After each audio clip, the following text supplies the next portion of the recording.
Iceland versus Argentina friendly match ആയിരുന്നു. നല്ല match ആയിരുന്നു. അർജന്റീന പൊസിഷൻ 4-4-2 പൊസിഷനിൽ അർജന്റീന കളിച്ചത്. ഐസ്ലാൻഡ് അതുപോലെ തന്നെ 4-4-2 പക്ഷേ ഐസ്ലാൻഡ് കളിച്ചത്. നല്ല ഗെയിം ആയിരുന്നു. ഫസ്റ്റ് ഹാഫിൽ തന്നെ ബാർക്കോളന്റെ 8ാം മിനിറ്റ് നല്ലൊരു ഗോൾ വന്നു. ഔട്ട്സൈഡ് ബോക്സിൽ നല്ലൊരു അടിപൊളി ഗോളായിരുന്നു ബാർക്കോള വന്നു. ഫസ്റ്റ് ഹാഫിൽ കാര്യമായിട്ട് വലിയ ഒന്നും വന്നിട്ടുണ്ടായിരുന്നില്ല.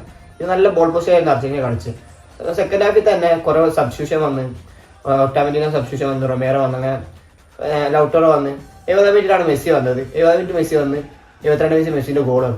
ആ ഗോൾ പെനൽറ്റി ആണെങ്കിലും മെസ്സിന്റെ നല്ലൊരു ത്രൂ പാസിലാണ് ലൗട്ടറോക്ക് കിട്ടി. ലൗട്ടറോ കടന്ന ഗോൾ കീപ്പർ ഫോളോ ചെയ്ത് നല്ലൊരു ഗോളായിരുന്നു മെസ്സിന്റെ. നല്ല പെനൽറ്റിയൊക്കെ ആയിരുന്നു. അതിനുശേഷം വന്ന 3ാമത്തെ ഗോളും മെസ്സിന്റെ നല്ല ത്രൂ പാസ് വന്ന്, ഡീപോളിന്റെ കട്ട് ബാക്ക് വന്ന്, അർമാഡ് നല്ല പ്ലേസിങ്, നല്ല സൂപ്പർ ഗെയിം ആയിരുന്നു. നല്ല ബോൾ പൊസിഷൻ വെച്ചിട്ടാണ് മെസ്സി വന്നത് തന്നെ.